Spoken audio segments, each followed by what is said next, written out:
Well, I've made a few changes to the conceptual design of this thing. Let's see, the main thing I've done is I've removed this ceramic, glass, or dielectrical coating or tube and replaced it with bronze. Now the tube is bronze. The exit, let's see, and the bronze is depicted by, or brass. Oh, maybe I should have said bronze. Oops. Okay. Okay, now we've got it going here. So what I've done is I've simplified the design basically by realizing certain things. So everything's the same except, well, first of all, the two coils of wire are no longer two coils of wire. Oh, that's another change I have to make in this diagram. Darn it. It's a single coil of wire, but it's wound. Each coil is wound opposite to the other. And it's a single strand of wire, 50 miles long, according to William Line, if I have the quotation correct. So it's going to have a U-turn in the middle. So I need to do another diagram to show the wiring. But it's one piece of wire split into two coils. So it is two coils, okay. And the tubing is not iron anymore, it's bronze. And it is not insulated. And the bearings that these homopolar disc pieces rotate, they're suspended by fluid. There's such a thing as called fluid bearing, and so if it can ease the sides of the discs rubbing up against the inside of the bronze tubing, obviously it can ease the ends as well, where the air is coming in at any rate. So the whole thing is floating on a thin film of air to keep it from rubbing up against the inside of the bronze tube. Now, there's no intentional reciprocation induced in this thing. It's not necessary, because between the two plates of the middle of the two discs on the inside of either piece, rotating piece, they're going to butt up against each other in opposite directions, creating turbulence of the air, the thin layer of air between them. That turbulence will create all the vibration we need.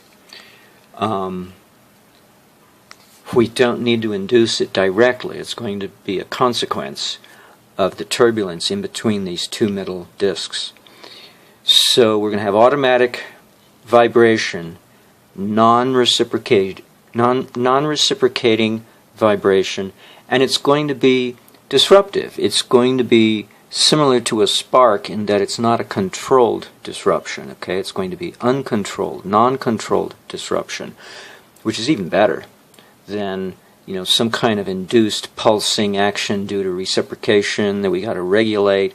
So this is going to be non-regulated disturbance, and it's significant. It's important that it's there, but it's important that it not be regulated, and it simplifies our design.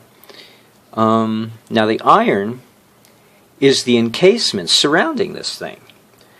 I was thinking about my I-10 General Electric watt-hour meter from 1910, and it has an aluminum globe front piece, a face piece, with glass on the front of that aluminum drum that screws in. You screw it off and then you get to the inside. And then the back piece is cast iron, which has a little hole, which I think is a grounding. You can connect a piece of wire, let's say an iron wire, and run the iron wire to an iron pipe that goes down to ground, so you can ground the back piece, the casing. And then inside that cast iron back piece is suspended a armature, an iron armature. I think it's laminated, a laminated armature that is circular, and it has the various coils on it. It has the voltage coil, the current coil, and the adjustment stuff. You know, all that stuff is on there, surrounding the bronze spindle upon which is placed at perpendicular the aluminum rotating disc, and then around the edge of that disc is a braking magnet, a permanent magnet. So it made me think, okay, wait a minute. I don't need a thin film of iron surrounding this ceramic tube, because A, I want it to short. Any electrostatic charge developed by the two turbines rotated by the two tornadoes inside, driven by compressed air, I want them to short out. And they're going to short out through the bronze tube. You know, they're going to arc and short between the tube and the blades, the shaft, the charged air. And I want that because it creates the kind of randomized current that we see in a lightning strike going on inside a tornado. So that's going to set up the current that we need to set up in order to induce another current in the coiled windings. But the coiled windings are now a unit. They're just reversed windings because of this reverse spin on either half of this tube. And by the way, the only way to do this is a linear tube, not a toroidal tube. I don't think. You know, I can't imagine any other way of doing this. So scratch that idea of possibly doing a toroid. Unless we get 4 of these or 8 of these or whatever, these tubes, and arrange them in a toroidal fashion, hooking up the end of one to the end of the next to create a kind of circle of tubes. Now that could be interesting, maybe. And then the wire coming off of the end of one tube just keeps going to the next tube adjacent to it. So the one piece of wire would not be all used on a single tube, but on all the tubes collectively, arranged as a circle of tubes. This could be done, and I'm not sure if it's an advantage. It might be, because I don't know. It just might be. All right, we'll leave it at that. But if we do a circle of tubes, we could do another circle going through the other circles. So if I arrange the one circle like this, then my other circle could go and link. It'll be a chain link of loops. Maybe. And maybe we need 3 of them in each of the 3 planes, Cartesian planes, okay? So that the axis of each circled loop, you know, one will be the horizontal, another will be this way, and another will be this way. 3 of them, maybe. I'm just guessing. You know, I'm just brainstorming here. Who knows where this will all lead, or if it'll get dumped in the trash. So I've made a new color here. I've made the bronze colored by brown. The orange is the copper winding. The lime, of course, is the charged air. The purple is the aluminum. And I'm not sure if the shaft of these discs have to be aluminum, or should they be bronze like the tubing around it. My guess is it should be bronze, but I don't know, so I'm going to leave it as aluminum, so that it's all one aluminum piece, because that might make more sense. But the red now I've got as an encasing encircling this whole thing, and of course that's bolted to the floor of the engine room of the Electro U-boat, and that's of course magnetically coupled to the whole structure of the U-boat, including the hull, which makes contact with the ocean. The ocean is a living being because it is a living body of water containing plankton and fish and whatnot. And in turn, that living entity, the ocean, is grounded to the earth. So I think all those elements that are outside the story of William Line are important due to my experience that I've already noted in a prior episode of this video series. All the examples from my own personal experience, especially my experience of dealing with Leon Ernest Eamon's biocircuit, modified using the devices that I had devised, that I make note of at my website earthinglife.info, which is a tank circuit adapted to an open line. So, because I wanted to get to know the nature of iron, because that was the only thing I could do. I was so frustrated studying this topic that I thought, well, why don't I just simplify my study and not try to solve the problem, but just, like a method actor, just get into the personality of the substance of iron by directly connecting to it through it to the Earth. And without realizing it, I had a setup that's the same as Wilhelm Reich and James DeMeo when they do their particular brand of cloud busting as compared to Trevor Constable. And the Electro U-boat as it's intended to operate in the ocean. And what I did that's 3 examples.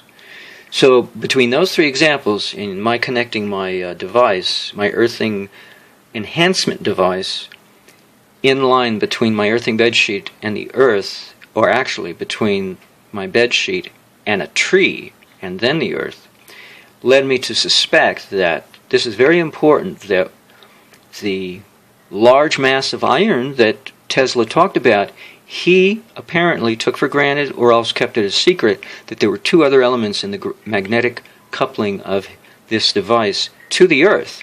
So we're not just coupling it to a mass of iron. For every 200 pounds of iron we add a horsepower of output, but we also have to ground it to the Earth via a living being. So, something containing water that's alive, whether it's a tree, the ocean, a lake, a river, a stream, or the air. We have to include the air because of the UFOs. And whether they're made of aluminum, or whether they figured out how to do this device so that they don't have to have iron in the structure that's magnetically coupled to this device, because there are other substances that are magnetizable and that are in fact they have a higher rating of magnetizability than does iron itself. So maybe the government secret research came up with something that's non-ferrous, that saves weight, maybe an aluminum composition of some sort that has properties to it better than iron and lighter. Whatever. It has to have the properties of being magnetizable. That's the only requirement. It does not have to be iron. It simply has to be magnetizable because everything else in here is non-magnetizable. Okay? So I think that covers just about enough. I'm going to do one more diagram, though, and attach it to this to show the exterior, the coil winding, which I have to do because I've been too busy showing the innards and not showing the winding itself. It's simple. I already described it, but it's nice to have the image to look at in addition to this one. Okay, I've done my second diagram of just a single, the exterior view of a single tube and its relationship to its environment, and I've left out the idea or speculation of multiple tubes arranged in a circular array, in which case, if they were, that would be a single strand of wire shared between them all. But that's a little speculative. I'll just stick with a single tube at the moment. So my single strand of wire is totally consumed by the windings on this single tube, which is split into 2 coils of equal number of turns, oppositely wound with a U-turn in the middle, as you can see right there. And it's a bronze tube, copper windings. The red depicts the hull or encasement of this device, which, when you think about it, if you have an encasement around the device and then you attach it to the floor of the Electro U-boat, of the engine room, which it then is magnetically coupled to the entire vessel, in a sense you just have 2 layers of encasement, one within the other. They're both attached to each other, which I don't depict here. And so you really just have a double-layered casing of iron surrounding your device, one in close proximity to the device and one honeycombed, but larger in size, honeycombed with various rooms and spaces for other, personnel and whatnot, the engine room and whatever, the captain's quarters, all that stuff. But it's a double layering of sorts, or multiple layering, let's put it that way. All of it iron, all of it magnetically coupled to the innermost layer of encasement surrounding the device itself, at close proximity, right outside the windings. So I left room for the text, but obviously it would be right outside the windings encasing this device. And now the iron casing is grounded to a living body of water, a creature. In this case, it's the ocean surrounding the Electro U-boat, but in the case of a freestanding or a locked down, bolted standing, or stationary, a stationary device intended to power our home or a business, then we have to find some other body of water to ground, magnetically couple this thing to the earth, which of course is then part of that creature or body of water arrangement, which I've already described before, so I won't go into it again. But here it's depicted as the black bar on the bottom is the earth, and the kind of dark blue is the body of water, creature, a living body of water, something not dead and polluted. And then the red is the encasement. So this is kind of significant, well, not kind of, this I feel is very significant and partly overlooked, namely the living body or creature of water and the earth.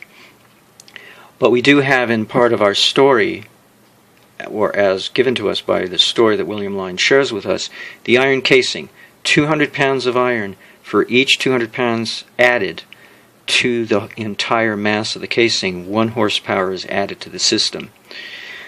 Okay, so I think this is everything now for this version of this speculation of the hypothetical replication or rediscovery of Tesla's special trimetal generator.